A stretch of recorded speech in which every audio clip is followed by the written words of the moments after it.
Welcome to Conversations with KARIN, whereby I have weekly conversations with you regarding life and unlocking your full potential. Shift, change, and grow through our conversations. Today's guest is Adrian Nelson, who is a conscious living practitioner.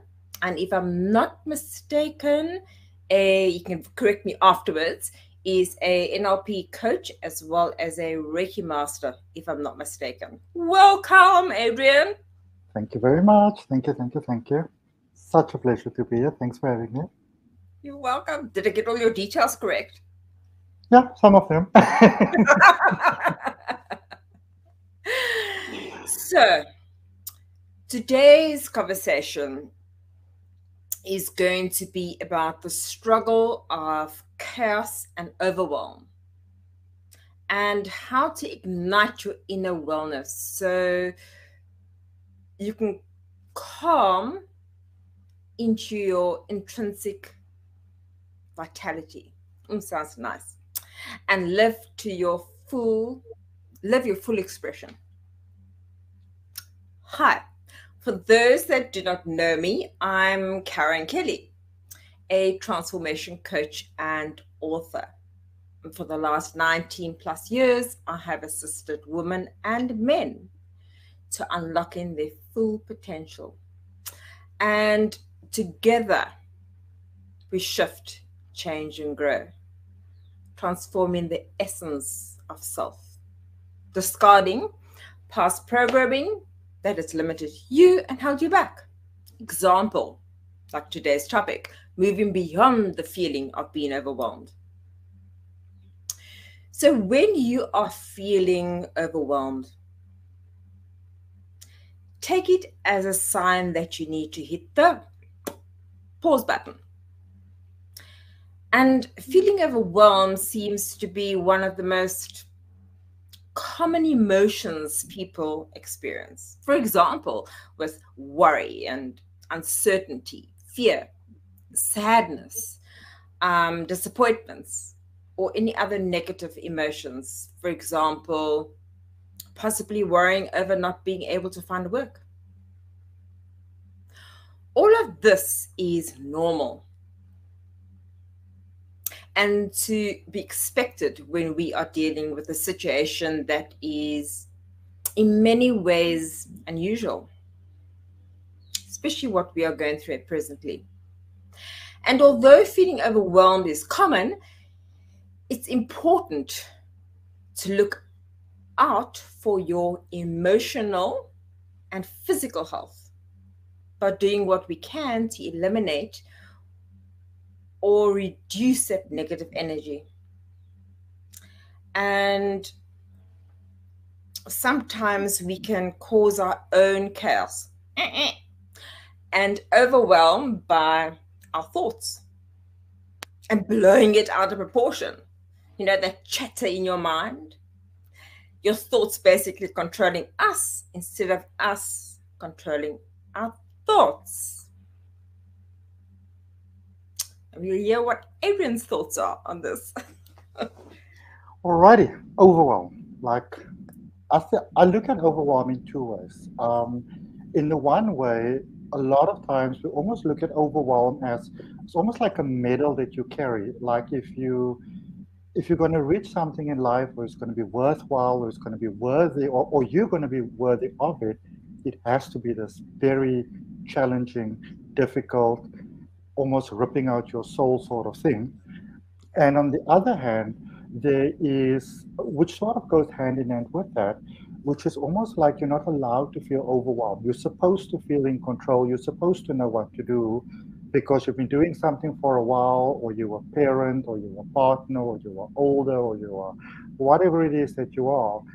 But when we really have overwhelm, and I think this is one of the big things that I really focus on within my work, because I'm a regression hypnosis practitioner. So before trying to get away from the overwhelm and before trying to reach for better feelings and better thoughts and better emotions and all those type of things, sometimes it really benefits us to sort of just really sit with the emotions for a while and say, what is this trying to show me, and what is this trying to tell me, and what is it trying to communicate to me, and where is it really coming from, and what spots is it hitting inside of me? Because it's very easy to start going into a space where I think it's almost like a sense of false winning, where you will have this problem or that problem. You're like, oh no, but I managed to feel better in a day, or and it's very easy also to start falling into substance abuse in a space like that. And I think when we speak about substance abuse, we sometimes think that you have to be on some sort of hard drugs, or sleeping tablets, or abusing alcohol, or all of those type of things. But substance abuse can be very, very simple sometimes. It can literally be, being addicted to energy drinks, for example, and things like those, and even exercise. It's very simple to really fall into things that you almost have a false sense of perception or false sense of control, where it's still overwhelmed, but you actually don't realize that it is, because you're sort of putting a plaster on the problem. And I find it quite a lot. Yeah. My door's banging, and I know it's going to come out on this webinar. So if it really irritates me, I'm going to excuse myself from the screen and put something by the door. Okay. There are many different ways to relax or take a break from overwhelm. Feelings, overwhelm feelings. But those methods will probably be more helpful if you work on finding balance overall. For example, simple thing, learn to say no. Even if you're already feeling overwhelmed, there are things and people you want to say yes to. Your boss. But you have to. Yeah. I have to be a good person, to be nice. Yeah. Your friends. Ask yourself if those obligations are really necessary. If it's going to stress you out, politely say no. Sorry, I'm interrupting, I apologize. I've had this rule always within my own life that made such a big difference to my life, actually, is that I will say yes to anything as long as I don't say no to myself. Because I used to be such a people's pleaser, and I would really do things and agree to things that I, first of all, really don't want to agree to, that doesn't sort of like resonate with me, sort of like within my own life, or what I want for my life, or the experiences that I want to have in my life. But a lot of times I come from, sort of like your upbringing in the world. If you're a good person, if you're a nice person, if you're a kind person, you're going to do this. And there's almost 8 billion people in this world. And I think about 4 to 5 billion of those people, us in the more westernized side of the world, we often go in that whole sense that you have to do all these overwhelming things and all these difficult things and all these challenging things. And we give each other all these accolades, basically. You have suffered so nicely, let's give you a golden statue for that. So we've really sort of moved into a space where doing things that goes against sort of like your own sort of inner sense of peace as a human being, that it's a good thing to do it, and it's a thing worthy of reward, and it's something that you should chase. And here we're sitting with a world where about 4 to 5 billion people are all trying to sort of like do what they're supposed to do, and we're all depressed, and we're all overwhelmed, and we're all challenged, and we call it other things, So basically, if you need personal time out, take it. Yes. Take it. Yes. The what if statement throws fuel on the fire regarding stress and worry. And things can go in a million different directions. And the more time you spend worrying about the possibilities, the less time you'll spend focusing on taking action that will calm you down and keep your stress under control. So calm people know that asking what if will only take them to a place they don't want or need to go. The what if. So catch yourself.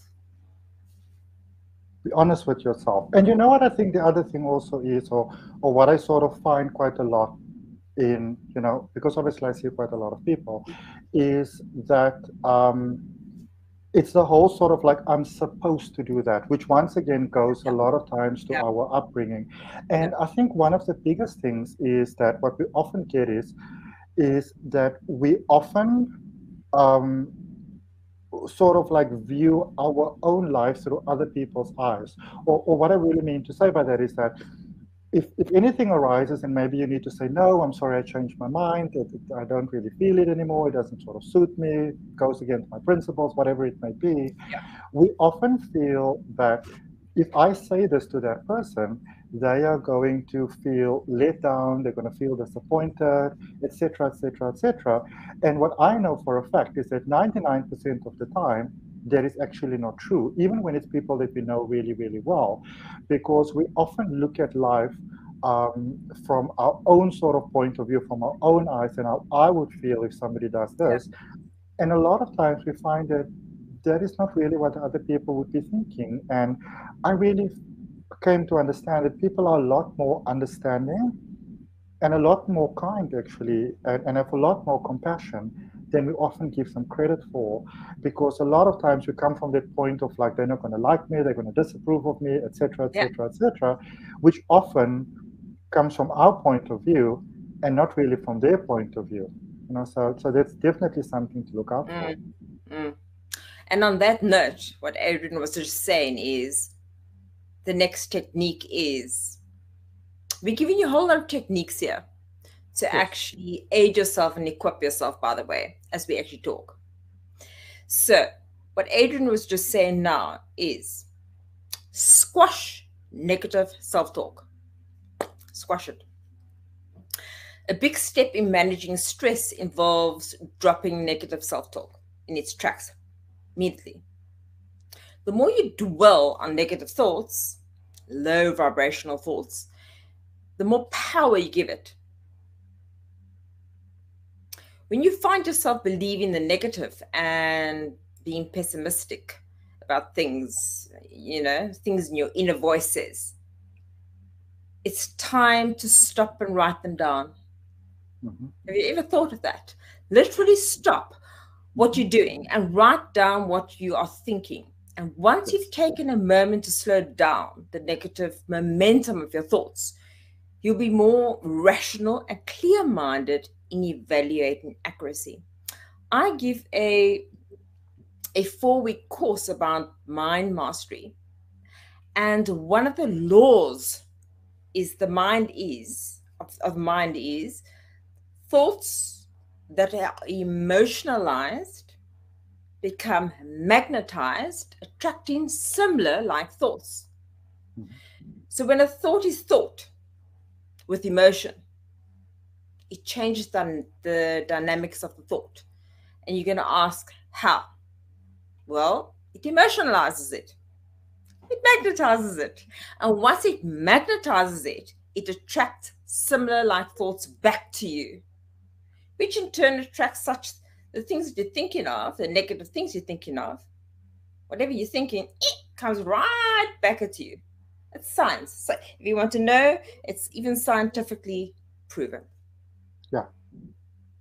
Very well. And you know, I think it's so great that you speak about that, because even though I come from a very sort of spiritual background and a lot of my sort of work is in the esoterics, I think at the end of the day, it's very important to always bear in mind that you are still a human being having a human experience on planet Earth. And the human mind, the human brain, the human sort of dynamic works in a certain way. And the better you understand how that works, the better it actually works for you. You know what, Karen, something that I actually do, that because I work very similar to how you work, but something that I do is if somebody sometimes come to me and they've got all these emotions, and people are very protective of their emotions. It's just a mind thing, really, which is perfectly fine. I will say, okay, so this is what you feel. How do you want to feel? So this is how you want to feel, but this is how you're feeling right now, and you've got all these feelings, and maybe the jump is a little bit big for you. So let's feel those feelings instead of trying to get away from them or suppress them or whatever. What is it Embrace that you're feeling? Embrace them. So you're feeling overwhelmed, you're feeling angry, you're feeling sad, you're feeling whatever. So how long do you need to feel this? A day, 2 days, 15 minutes, whatever. And really, really, really, really feel them. But before you start to feel them, what is the purpose behind this? So we're not just going to keep on feeling them and let them go on and on and on. So you need to be down for a day. No problem. You're going to have a down day. Today you're going to be angry, frustrated, furious, whatever you need to be. But let's be very clear about this. When this day is done and you wake up tomorrow, we're going to approach things in a different way. And because, I think it's very easy to almost get addicted to our thoughts, addicted to our emotions, and then you easily start saying things like, that's just how I am, that's just how my family is. But it's really learned behavior. And if you learn how to be that way, you can learn how to not be that way. Yeah. You need It's to not easy, but it's worth it. Yeah. You need to acknowledge your feelings. And like Adrian was saying, it's important not to remain there. Yes, we as coaches have the techniques to enable us to actually move forward and past it. But don't think it's any easier for us than it is for you. We've got our stuff. We've got our stuff. And some of the things is even reaching out to a friend. So let go, and I think you mentioned something like that earlier on, is let go of perfection. Sometimes we need to learn to let go of the need to control everything or have it all turn out perfectly. Yeah. This is one of those times. I need to take heed. Exactly. And the thing about perfection is it's literally a perception. It's an idea that as a collective consciousness, and when I say collective consciousness, I mean human beings, all our minds together. We come across something, this works for everybody, and suddenly it becomes an idea or a law or a belief or whatever. But we change these thoughts all the time as human beings in any case. And I think it's very important sometimes to ask yourself a question, especially when you feel down or you feel overwhelmed or you feel depressed. Am I really overwhelmed, or have I almost been programmed to be that way? And I'll give you an example. When I turned 30 years old, I'm turning 40 next year. So when I turned 30 years old, I was feeling overwhelmed. I was feeling so depressed. I felt like such a loser because I'm not married. I don't have kids. I don't have a house of my own. I don't really know what I'm going to do with my life, and so forth and so forth and so forth. And then I remember this one day, I was lamenting all my feelings to my uncle, and he asked me a very simple question. Do you actually want those things? And it hit me like a splash of water through the face, because I realized that that's not really what I want. But yet I've been so down and so depressed for feeling like such a failure. And so sometimes I feel it's really important to ask yourself, am I really overwhelmed at the moment? Am I really, really down? Am I really upset? Or, or I would almost say, like, am I really losing in life by my own actual merits, or am I losing by merits that have been set forth to me that are supposed to be my merits? Do that all has to do with control. And I will give you an example as well of myself, is that I was moving out of this place that I was in, and the landlord, really treated me totally, it was uncalled for, so I'm not going to go into it. And it was pretty bad. And I got an email from their lawyers, and me seeing the email, I knew exactly what was going to be in that email, which was defamation of me, who I am, or whatever. And I didn't open that email, and I procrastinated. And And the bottom line is, I had no control over that situation. So whatever the email was going to say, I had no control, that I could not control it. So when I had to dig deep, it was actually fear that was actually holding me back. And then obviously I had to go even deeper than that. So it was actually very interesting that can actually pause one can actually freeze one and actually going ahead and actually doing something. So the current situation we are facing will force many of us to let go of perfectionist ideals. Remember, no matter what people choose to show and filter, like on social media, for example, nobody's life is perfect. Let go of the thought of being your ideal family, your perfect family, perfect spouse, perfect parent. Setting realistic goals is a good thing, but expecting perfectionism of yourself, others, or the circumstances in life may lead you feeling overwhelmed and disappointed. And that's so true, especially with the whole family thing. And I think sometimes, in my experience, it sometimes happens with the ladies more than it happens with the guys, because you've got this idea that, especially as a woman, you're at a certain age, you're supposed to be married, and you're supposed to have kids, and you're supposed to do this, and you're supposed to do that. And a lot of times we look at things, especially on social media, and you look at this perfect sort of family of sort of like, what's inspiring you or motivating you or making you feel down and not good enough. And the thing to remember is that no matter how happy and how fulfilled you are within your life, you're always going to have problems. And if you set your goal, this is what you are seeing, and you set your goal, this is what you want, and that is an unrealistic goal, you're not really setting yourself up for happiness. You're not really even motivating yourself for success. You are squarely setting yourself up for failure, because life is just life. Life has troubles. Life has challenges, and you can feel fulfilled in most moments of life, but it's going to give you challenges. And I always say to people, if your goal is to be 100% happy all the time, every single day, you're setting yourself up for failure. And if you're going to Please follow give the people, recipe. yeah, and if you're going to follow people that sort of professes that, not only that that's possible for you, but that is what they are living, um, in layman's terms, they're lying to you. So you're trying to follow a lie. And I mean, like, let me just backstep that. There's nothing wrong with being motivated.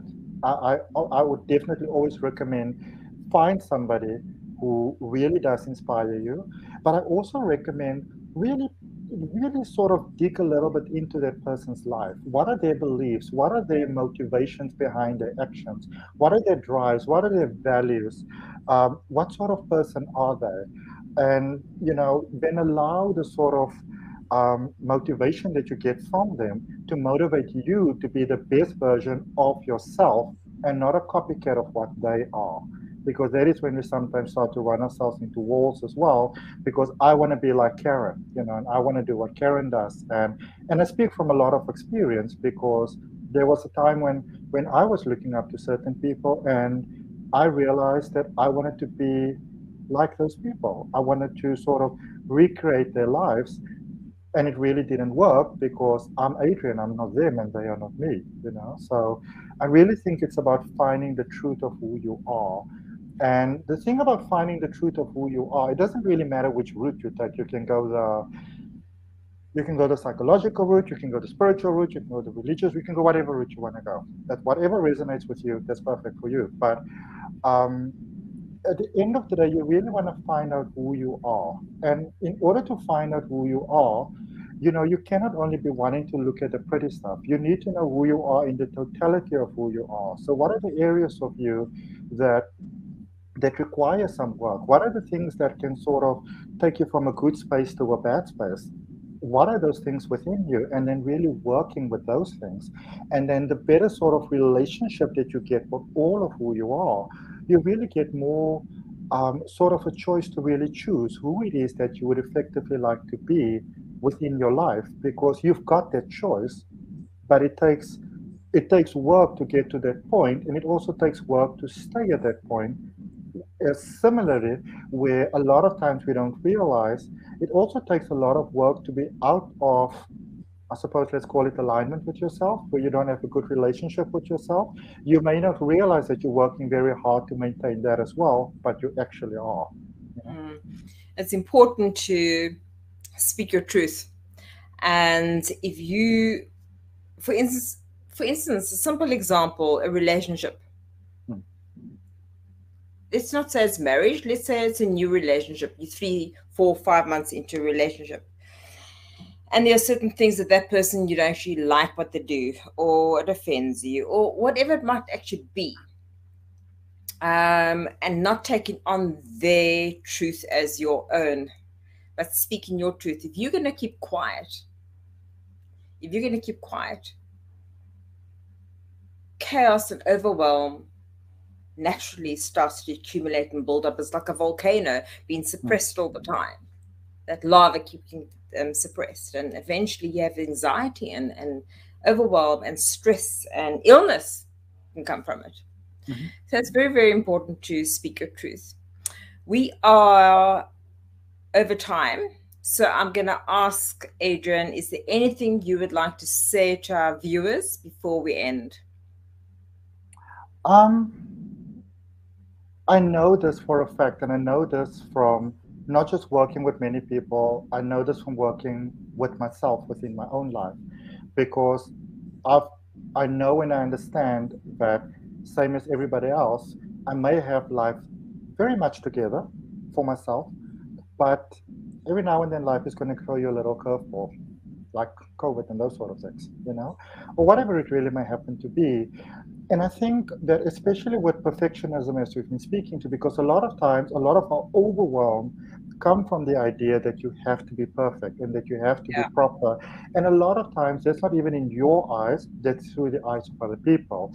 So I would always encourage to really see your life as almost this adventure. What can you do with it? How can you improve upon it? How can you make it better for yourself? We've got, really, when you think about it, we've got very little time on this planet as human beings. Even if you live to be 100 years, half of the time you're sleeping, then you need to do all sorts of other things. And it's very important to realize that before you want to give to your partners and your friends and your children and to everybody, really, that your life is really about you. And the amazing thing about that is that the more you focus on you, and the more you focus on, well, how can I be the best version of myself and, true to myself, you end up having so much more to give, in any case, to all those people that you really want to give everybody everything. And listen, everyone, have some fun. Have some fun. So you can look at 1 or 2 of my past videos where I spoke about having fun as adults, having fun in your relationships. It's vital. It's very important for your mental health. So if you are wanting to make contact with Adrian, his contact details are streaming at the bottom of the screen. And at the end of the video, you'll see a slide with all his contact details. Adrian, by mistake, has just gone off. So my question to you is fear holding you back? Is suppressed emotions holding you back? Are you feeling stuck in your thoughts? Are you wanting to develop your self-worth? Then you're in the right place. As we do a unique deep dive into your operating system and provide you with life-changing and life-enhancing results without limitations holding you back. So my question to you is, who do you choose to be? Now, Adrian, by mistake, has gone offline. So I'm going to and he's not coming back on. So I am just going to say a call out and a shout out to thank Adrian for being on the Conversations with KARIN. And everyone, please remember to hit the subscribe button and like button if you would like to hear future talks. Be safe and be you. Thank you.